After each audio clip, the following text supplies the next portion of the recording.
बिस्मिल्लाहिर्रहमानिर्रहीम, अस्सलाम वालेकुम। मैं असदुल्ला खान हूं। वही हुआ है जो होना था। ये आपको कल ही बता दिया था कि आज ये होगा, यानी मंडे को पार्लियामेंट के मुश्तरका इजलास में एक शोर शराबे में एक बिल पास हो गया और उसमें चीफ जस्टिस के इख्तियारात को सल्ब करने के लिए जो मंसूबा बनाया गया था उसको एग्जीक्यूट किया गया। इसके अलावा जो अज खुद नोटिस पर जो समात अज खुद नोटिस के ऊपर जो अपील का इख्तियार है वो दिया जाना था, वो दे दिया गया। इसको सेनेटर मुश्ताक जो हैं जमात इस्लामी के, उन्होंने अपोज किया। उन्होंने कहा कि ये पर्सन स्पेसिफिक लगता है, किसी एक शख्स को फायदा देने के लिए बनाया गया है, तो उसको अपोज कर दिया गया, उसकी मुखालफत कर दी गई और उनके अमेंडमेंट्स को रद्द कर दिया गया। कहा जाता है काजी फाइजा साहब ने फरमाया था उस दिन के जी ये जो 6 रुकनी बेंच बना है ये इसलिए बेंच सही नहीं है कि और इसलिए इसको किसी कार्रवाई को नहीं मानना चाहिए कि ये बहुत उजलत में बनाया गया और इसने ड्यू प्रोसेस को कंप्लीट नहीं किया। तो ये आज जो कानून साजी हुई है जस्टिस काजी फाइजा साहब की छतर छाया में, मैं इसलिए कह रहा हूं क्योंकि आज वो खुद तशरीफ लाए थे। इस पर तो मैं चले आगे बात करता हूं, लेकिन बहरहाल आज जो कानून साजी हुई है वो भी इसी उजलत में हुई है। इसको किसी कमेटी में नहीं भेजा गया, इसका कोई ड्यू प्रोसेस कंप्लीट नहीं किया गया, किसी कमेटी में जाकर इसको डिस्कस नहीं किया गया और बस ये हो गया है। अच्छा, आज ये तो होना ही था, ये कोई गैर अनएक्सपेक्टेड नहीं है, गैर मुतवक्के नहीं है, ये तो हमें पता था ये होना है और ये शोर शराबा भी होना है, बिल पास भी हो जाना है, ये सारा कुछ तो हो गया। इंपॉर्टेंट क्वेश्चन ये है कि क्या इसको पार्लियामेंट में उड़ा दिया जाता है, सॉरी इसमें अदालत में जाकर उड़ा दिया जाता है, या ये कानून के तौर पर स्टे कर पाता है, ये इंपॉर्टेंट है। और ये इसका जो एपिसोड है अगला, वो उसका सुप्रीम कोर्ट में हमें इंतजार करना पड़ेगा। लेकिन आज दिलचस्प बात यह है कि आज इस अहम मौके पर खुद काजी फाइज ईसा साहब तशरीफ लाए थे और उन्होंने पार्लियामेंट में आकर खिताब किया था। अगरचे वो ये कहेंगे, अगर उनसे पूछा जाए, या बज़ाहिर लगता भी यह है कि वो जो आइन की गोल्डन जुबली है 1973 में जो आइन बना था उसकी गोल्डन जुबली के सिलसिले में तकरीब ये करने के लिए आए थे, लेकिन खिताब करने के लिए आए थे। लेकिन काजी फाइज ईसा साहब जो हैं उनको उनके इल्म में जरूर होगा कि आज ही पार्लियामेंट, जिस पार्लियामेंट के मुश्तरका सेशन से वो खिताब कर रहे हैं, उसी पार्लियामेंट में अदलिया के हवाले से चीफ जस्टिस की पावर्स को कर्ब करने के लिए और चीफ जस्टिस के परों को काटने के लिए एक कानून साजी हो रही है। तो एक पैगाम उनकी तरफ से, खामोश पैगाम, ये बाज लोगों की तरफ से लिया जाएगा और जरूर लिया जाएगा। और पैगाम यही ऐसा लगता है कि दिया जाना मकसूद था कि वो इस कानून साजी के साथ खड़े हैं और वो उसको सपोर्ट कर रहे हैं बतौर द सेकंड सीनियर मोस्ट जज of the supreme court of Pakistan. Qazi Faiza साहब इस कानून साजी को सपोर्ट कर रहे हैं, वरना हिकमत का तकाजा ये था कि इस कंट्रोवर्शियल जो अमेंडमेंट हो रही थी, या अमेंडमेंट तो नहीं है बल्कि वो तो कहीं नहीं, अब ये वो तो उसके लिए तो 2/3 अक्सरियत चाहिए होती है। ये जो कानून, ये बिल पास किया जा रहा था, इस बिल के पास, ये कंट्रोवर्शियल बिल पास किया जा रहा था, इसके पास होने के दिन या उससे थोड़े देर पहले, चंद लम्हे पहले, काजी फाइजा साहब जो हैं वो ईवान में आकर खिताब ना कर रहे होते। तो ये एक खास पैगाम है जो जारी हुआ है या मिला है या रिसीव किया गया है कि ये जो कंट्रोवर्शियल कानून साजी है चीफ जस्टिस ऑफ पाकिस्तान के खिलाफ या उनके फैसले के खिलाफ होने वाली कानून साजी है, उसमें नंबर 2 सीनियर मोस्ट जज ऑफ द सुप्रीम कोर्ट, उनकी हिमायत हासिल है। ये इससे मैसेज गया है। अच्छा, अब आ जाइए, चलेंगे तो बातें हो गई, इस पर हम जरा वो हमारे सामने बिल आ जाए, कानून आ जाए तो फिर हम दोबारा भी बात कर लेंगे। लेकिन असल जो बात मैं करना चाहता था, देखिए मैंने आपको 1 महीना पहले एक एक्सक्लूसिव स्टोरी आपके साथ शेयर की थी और मैंने उसके डॉक्यूमेंट्स दिखाए थे, और वो मैंने डॉक्यूमेंट्स आपको दिखाते हुए, ये उसके थंबनेल भी है कि एक्सक्लूसिव, मरियम नवाज की सबसे बड़ी चोरी पकड़ी गई, मरियम सफदर ने रॉयल फैमिली का तोहफा महंगे दामों बेच दिया, मरियम नवाज की BMW तोशा खाना की तफसील से कैसे गायब हुई, एक्सक्लूसिव तफसीलात डॉक्यूमेंट्स के साथ ये मैंने आपके साथ वीडियो की थी। इसको आपने देखा था, पसंद किया था, कमेंट किया था, सब कुछ हुआ। उसके बाद उसके थोड़े दिन बाद एक इंटरव्यू जो है वो मरियम नवाज का मंसूर अली खान ने किया था, और मंसूर अली खान के इंटरव्यू के अब कुछ टुकड़े हमें ऐसे मौसूल हुए हैं जिससे अंदाजा होता है कि ये टुकड़े इंटरव्यू से निकलवा दिए गए थे। उस वक्त भी कट करवाया गया, रिकॉर्डिंग रुकवाई गई, मरियम नवाज ने रिकॉर्डिंग रुकवा दी क्योंकि इस सवाल का जवाब उनको नहीं आता था, और फिर उसको इंटरव्यू से ही निकलवा दिया। तो वो जरा, एक तो पहला टुकड़ा तो यही है जो मरियम की BMW गाड़ी के हवाले से है। मैंने आपको इस स्टोरी में ये बताया था, मैंने आपको कहा था कि रॉयल फैमिली ने, UAE की रॉयल फैमिली ने मरियम नवाज को गाड़ी गिफ्ट की थी जो कि तोशाखाना की फहरिस्त में नहीं आ रही। और ये जेआईटी की रिपोर्ट जो जेआईटी बनाई गई थी पनामा के हवाले से, उस जेआईटी में तफसीलात बताई गई हैं कि इस गाड़ी की मरियम नवाज ने अपने इनकम टैक्स में डिक्लेयर किया हुआ है इस गाड़ी को, और जब बेचा था तब भी डिक्लेयर किया था कि ये गाड़ी मैंने इतने की खरीदी और इतने की बेच रही हूं। यही तफसीलात फिर मंसूर ने मरियम के सामने रखी तो बड़ी दिलचस्प सूरत हाल पैदा हो गई। जरा सुनिए मरियम नवाज ने कैसे रिस्पॉन्ड किया इस सवाल को, सुनिए। इसको भी अभी ना करें प्लीज, मैं पहले सुन लूं सवाल, क्योंकि मेरे पास तो कोई गाड़ी नहीं है भाई। नहीं, यूएई की रॉयल फैमिली से आपने 2009-2010 के अंदर, कहाँ है ये रिकॉर्ड में है? ये जेआईटी की रिपोर्ट में आया हुआ है, क्या डिक्लेयर्ड है आपके रिटर्न्स के अंदर। मुझे इसके बारे में कुछ नहीं पता। आपके पास कभी बीएमडब्ल्यू गाड़ी नहीं रही 2009-2010 में? मैं आपको एक्सप्लेन कर देता हूँ, मैं पूरा एक्सप्लेन कर देता हूँ। Mariam Safdar owned, ये अब एग्जैक्ट रिपोर्ट बता रही, Mariam Safdar owned a BMW car which was gifted to her by the UAE royal family, and the value of the car declared as rupees 3.5 million in the tax year 2009-2010, 2009-2010. The same car was declared to be sold on a profit of rupees 19.66 million.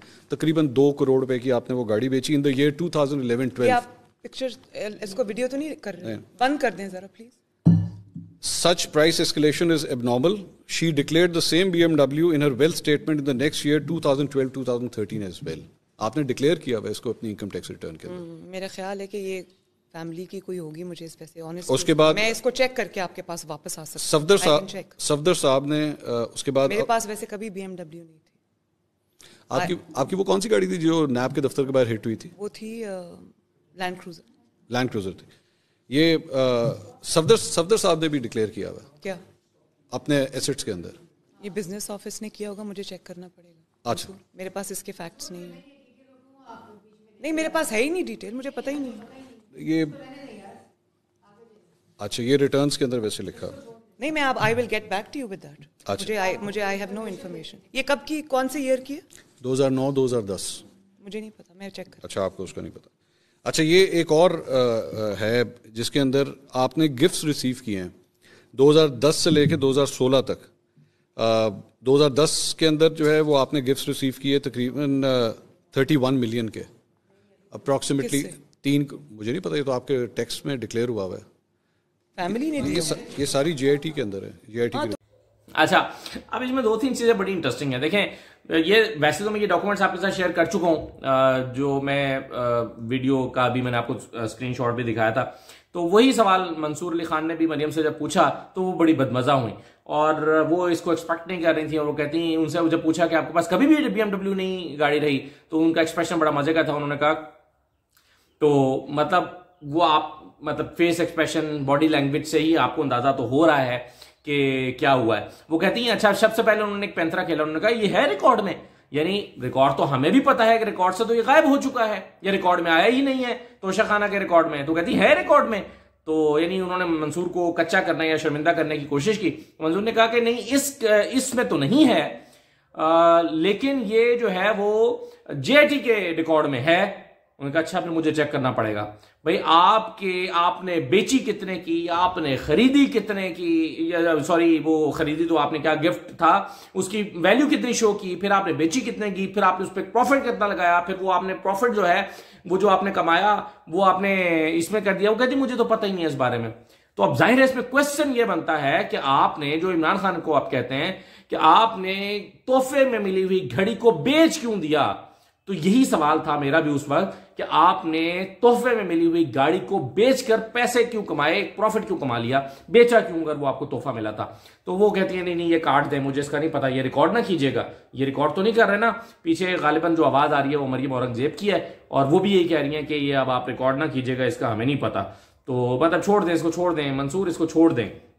अच्छा, फिर एक और गाड़ी का मसला है और वो नवाज शरीफ साहब की गाड़ी है। उस गाड़ी का मसला यह है कि वो गाड़ी रिकॉर्ड में तो आ रही है, लेकिन वो गाड़ी रूल्स के मुताबिक तोशाखाना से ली नहीं जा सकती थी।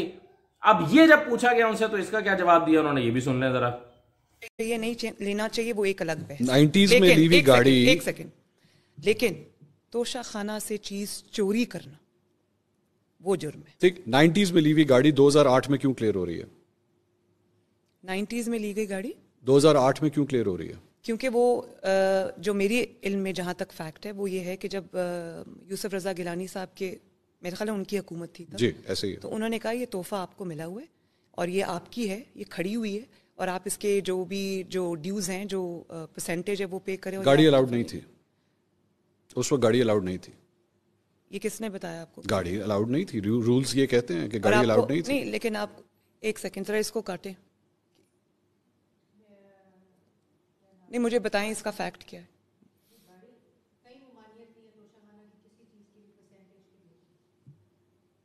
सुनो, नहीं ममानियत है, गाड़ियां अलाउड नहीं। गाड़ियां जो होती हैं वो कारपूल, मरियम साहिबा गाड़ियां अलाउड नहीं होती। रूल्स को 2008 में रिलैक्स किया गया। यूसुफ रज़ा गिलानी साहब ने नवाज शरीफ साहब के लिए रिलैक्स किया और उन्होंने आसिफ अली जरदारी साहब को भी नहीं डाल, उन्होंने आसिफ अली जरदारी साहब को भी 3 गाड़ियां दी, जिसमें एक लेक्सस शामिल है, BMW 7 सीरीज शामिल है। मैं आपको एक ऑनेस्ट बात बताऊं, मुझे ऑनेस्टली इसका नहीं पता, मैं फैक्ट्स एंड फिगर्स चेक जरूर करूं। आप चेक कर लीजिएगा, चेक कर, ये प्लीज काइंडली, डोंट वरी।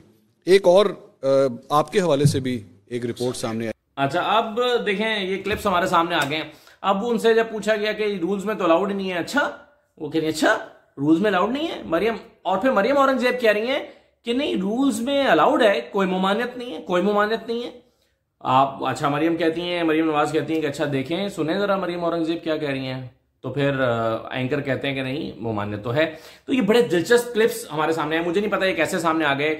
जब उन्होंने कह दिया कि इसको आप काट दें, इसको ना चलाइएगा, तो ऑब्वियसली फिर इंटरव्यू में तो इसको नहीं चलाया गया होगा। मैंने इंटरव्यू वैसे देख नहीं सका था, टुकड़े ही देखे थे कुछ।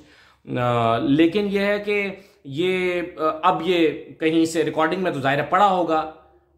तो वैसे खैर मुझे नहीं पता, जब कहा जाता है कि जी इसको रिकॉर्ड तो नहीं कर रहे, तो उस वक्त जब कहा जाता है कि नहीं हम रिकॉर्ड नहीं कर रहे, तो फिर वो रिकॉर्ड नहीं हो रहा होता। लेकिन बहरहाल ये रिकॉर्ड हुआ और ये अब आपको अंदाजा हुआ होगा कि इंटरव्यूज कैसे रिकॉर्ड होते हैं अगर आप अपनी मर्जी के इंटरव्यूज देना चाहते हैं।